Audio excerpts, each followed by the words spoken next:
Hello, welcome to the Blue Mountain Makes podcast. I'm Mary Lynn, and I am squeezing this in between my morning workout and afternoon birthday party that I have to go to very shortly, so this will hopefully be very quick and to the point. This week I have one finished object to show you, 3 works in progress, and 1 finished skein of yarn. So let's just jump in. My finished object I am wearing. This is the Cosmo Cardigan by Russ Knitwear. It's a size 2. I knit it out of my handspun merino and drops kid silk. The body I knit with 1 size 5 needle and 1 size 6 needle. It was not intentional, but oops. But it's meant to be knit on size 5s. So I will stand up and show you and then get into the details.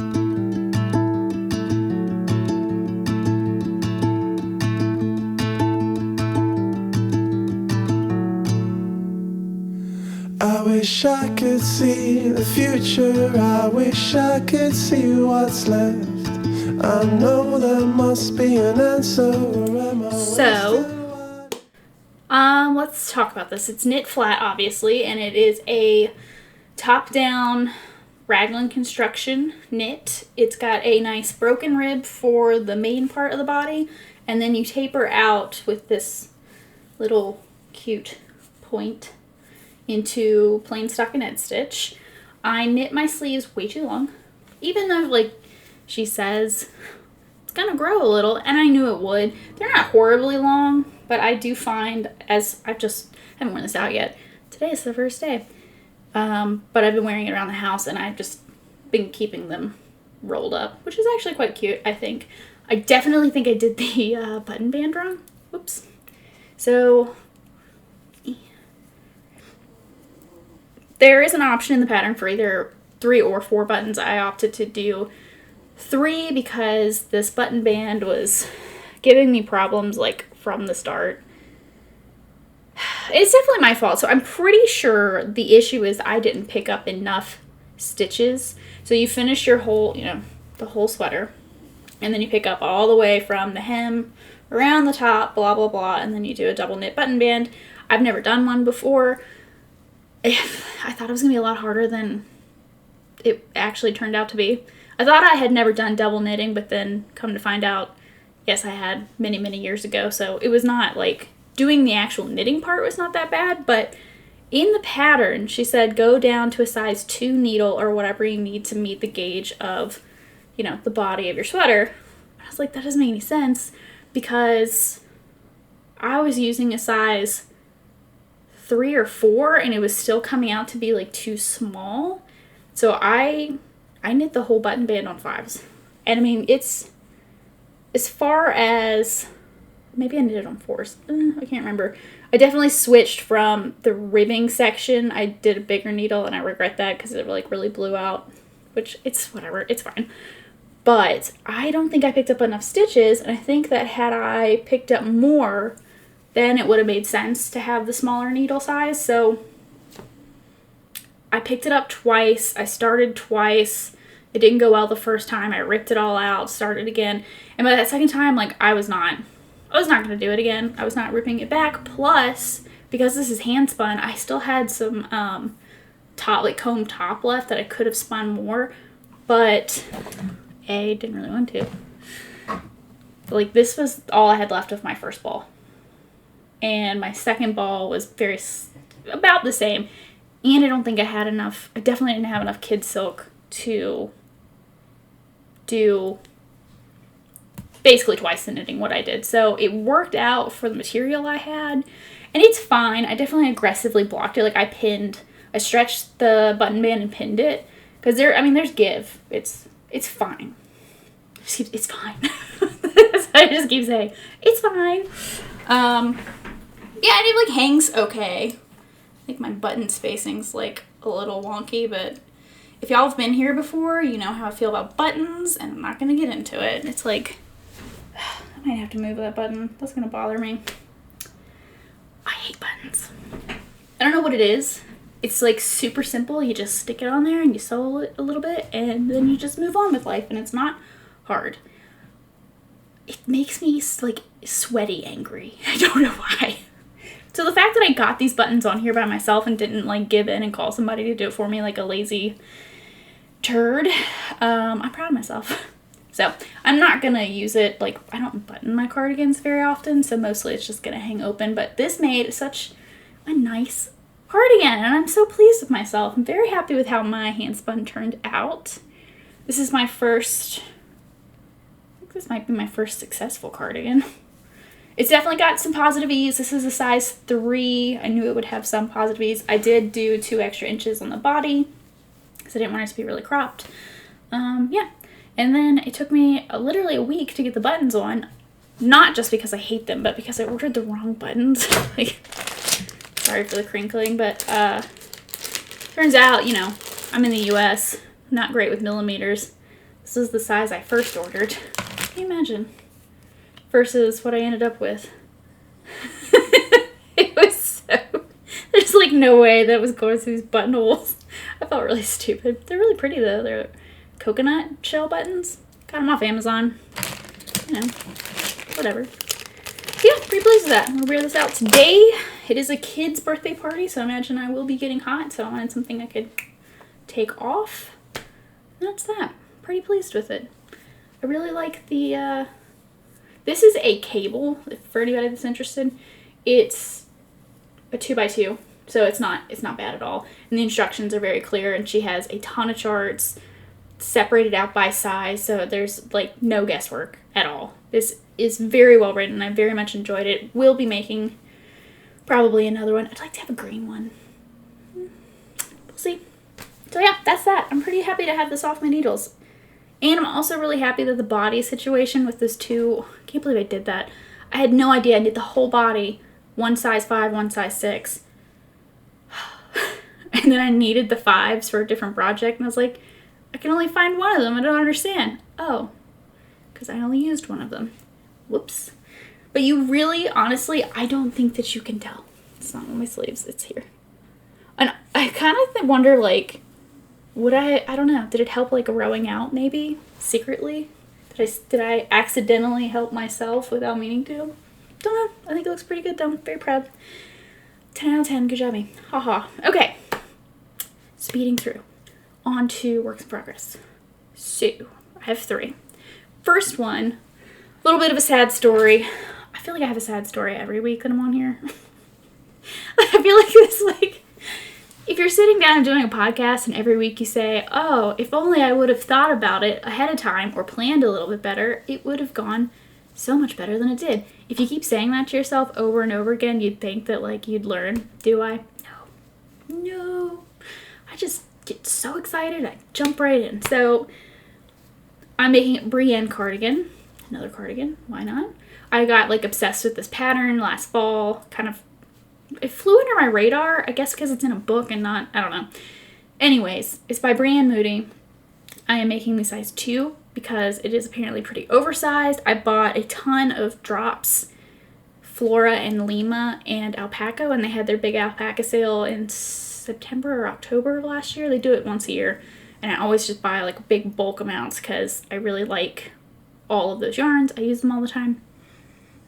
So I know like I have a lot of yarn, but I try really, really hard to not just buy yarn to be buying it. So like I'm really trying hard to only purchase things with a plan in mind. That does not go for my spinning wool. That is just a crapshoot. I've got a ton.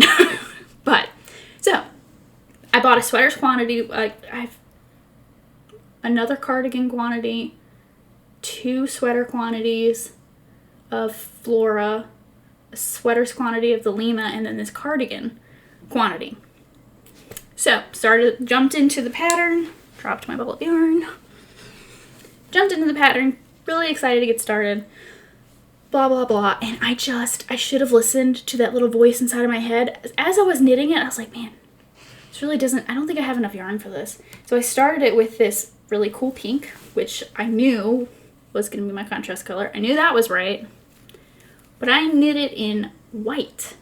And I got through the first ball, and it was like half of a sleeve. And I was like, I don't have enough in this bag. because, you know, put it all together or whatever. Like, I don't have enough to finish this whole sweater. But I did the math when I bought it. I know I would have bought enough, probably plus 1 or 2 extra just in case. I'm just being silly. Just keep going. Kept going. So the way that this cardigan is constructed, you start with your little contrast flap, and then you start your actual sleeve, and you work like up and across, and then you hit the midpoint, and then you work the other direction. I think. I haven't gotten to like the midpoint yet. I almost got there. I made it all the way through the sleeve. I made it for the pocket opening, and I was starting on like the back quarter panel for the back. It's a very strange construction. It's got like a lot of different like pop of color interest pieces. It's really cool. Very excited. I got through all that. And then I was like, there's no way. I don't have enough. I make notes. Why I didn't check this before I started this project, I don't know. Couldn't tell you. When I make a big purchase like this, I go into my, print a PDF copy of my receipt or my order list or whatever, shipping list. And I go in and make comments about how much of what is for what project. Gray. I bought gray for this project. And there's a ton of gray. I have plenty of gray. The white is for a Talvinen sweater, which is an all-over color work, which is why I don't need as much. Not Talvinen. Tecumseh. Dumb. Just dumb. I was so mad at myself. But you know what? It worked out, though, because I kind of felt like... So, because this is knit flat all the way, the whole thing is knit flat. I really was trying hard to not row out on my sleeve when I did the white version of this. And I felt like because I was actively trying to purl looser than I usually do, I actually was rowing out worse than what I would have otherwise. So it's not a bad thing because already like my tension looks way better on this. And I got to a point, I even put it in my notes, I was like, the book's numbers, like the pattern numbers and my numbers are not working out, but I'm just going to keep going anyways and hope for the best. Ha ha ha. So I don't think it would have worked out well. Because as you come up your body and you knit this like front panel, you have to like leave a slit basically. Just imagine that's, farther down. You leave a slit open for your pocket and you put them on hold. And so after you leave your pocket opening, you should have a certain number of inches between that pocket and basically your side seam or your front seam, side seam. And, then you put that section on hold, and I did not have nearly enough between the pocket and the end seam versus the cast on edge and the pocket. So like my numbers were not right, and I think it would have like hung funny anyway. So this is probably for the best. All that to say, I ripped it out, started over. Don't have much progress. So this was just last night's TV knitting. The sleeve part is not hard. It's not a hard pattern. You just kind of have to pay attention once you get into like, there's a row of color work here, but not over there. And then you've got like a whole section of it that's your contrast color, and you kind of have to like seam it in. You get stuff on hold and blah, blah, blah. Anyways, long story short, that's the Brienne cardigan. I'm knitting it on size 7 needles. It's going very quickly. I am meeting gauge, which is why I was very confused about why my math was not working out with her math. So we'll see what happens round 2 when I get to that section and see if my math is still off. No one else is, like, I went on Ravelry and I didn't really see anybody else mention that as something that they had a problem with. So I think it's just me. We'll see. Okay, that is that. Next, living in this cute little bag I made the other week with my really cool inside. Can you tell I like Halloween? No. This is a Dustland shawl by Stephen West. I'm using upcycle alpaca that I got from Knit Picks when they had like a, I don't know, it's a really random sale. This was like $2 a ball, so I bought a bunch of it. I've been wanting to make a Dustland shawl since it came out, and I just haven't done it. The thing is, like, it's such a heavily textured pattern that I feel like you have to have a lighter yarn for it to really shine. And even this purple I think is a little bit too dark, but I like it. I bought all this purple and then was like, I don't wear purple sweaters. I don't know why I bought a sweater's quantity of purple. The other color I got was green, so I'll definitely make a sweater out of that. But this, I think, would make a good... I will definitely wear, you know, a purple shawl or a scarf or whatever. So, yeah, this is it's a top-down... It's not really circular. It's more like long, I guess. I don't know. Maybe it'll end up being circular in the end. But it's a very simple repeat. I think there's 3 or 4 sections. 3 sections?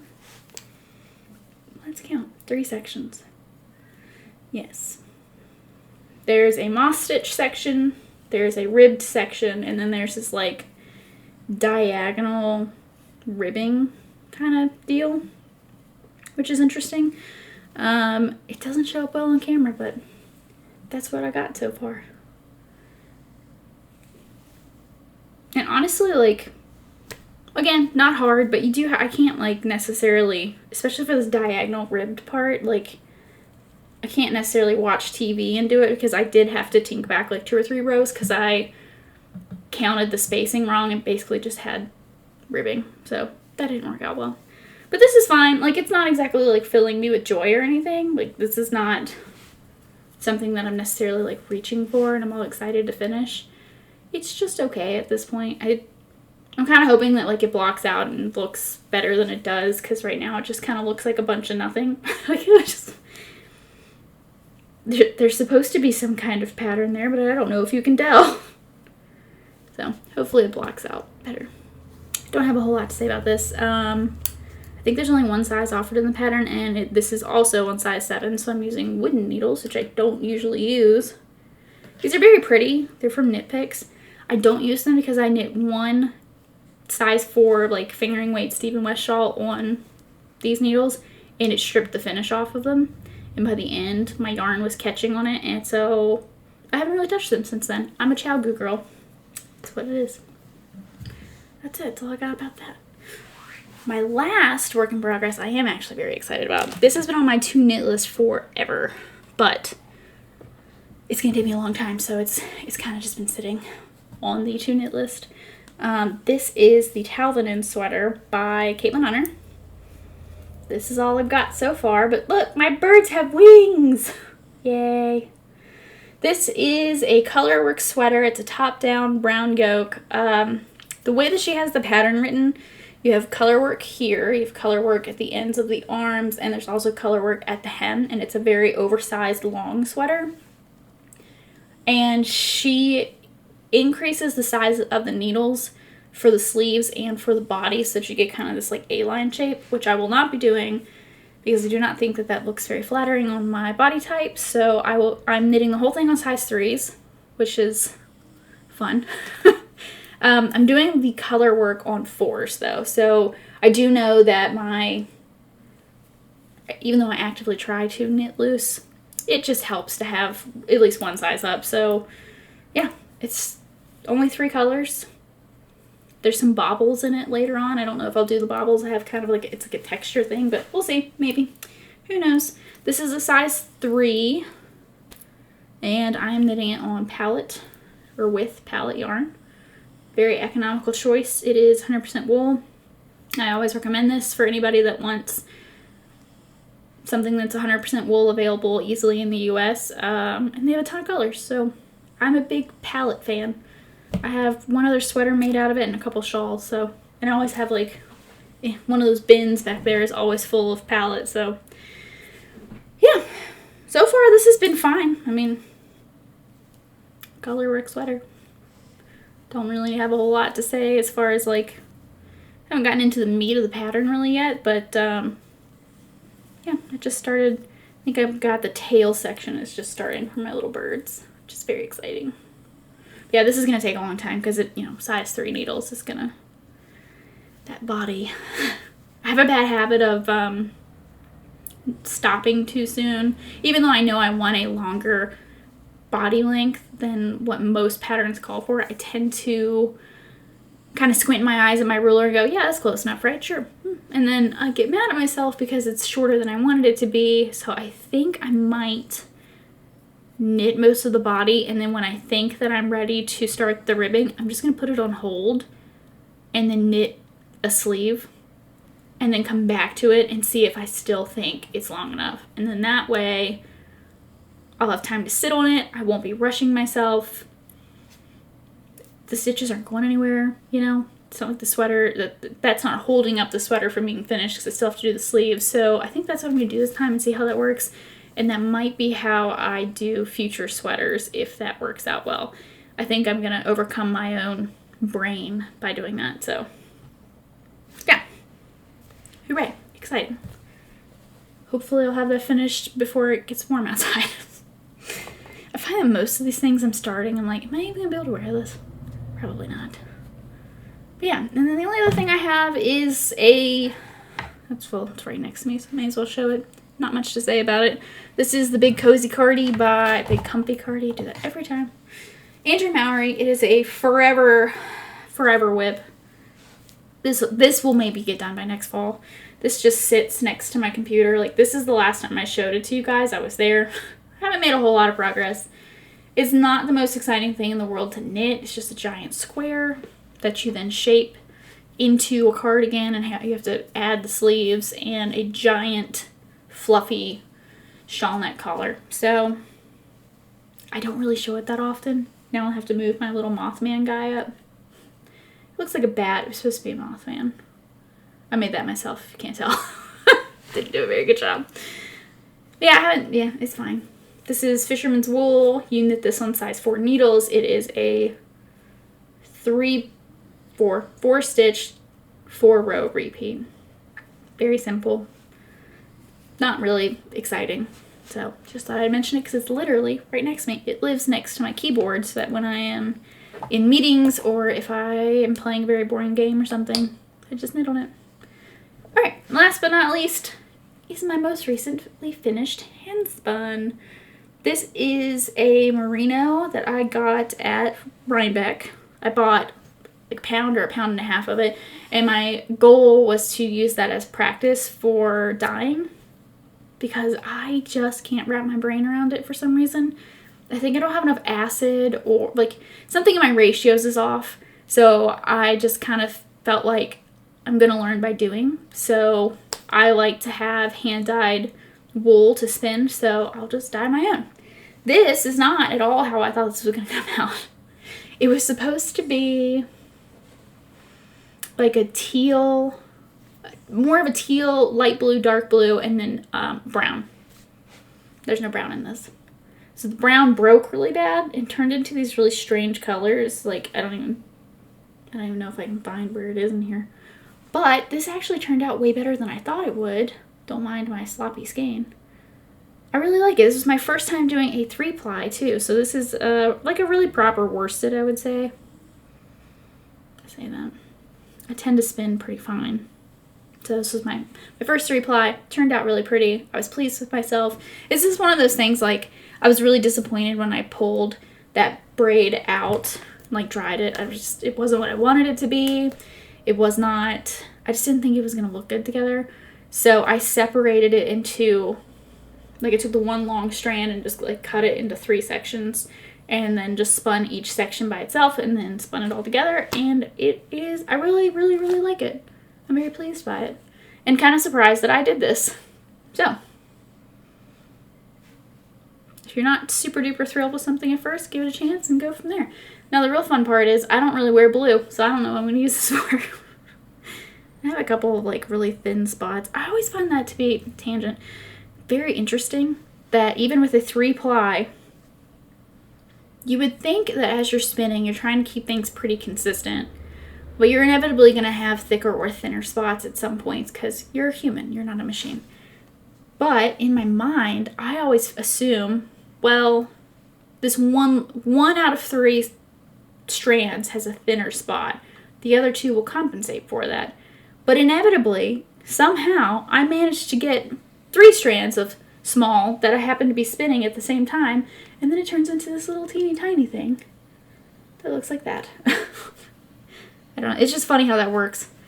It just seems like it always aligns itself. Like, my oopsies are in the same part of the skein every time, which makes no sense. So, anyway, that's that. I gotta go.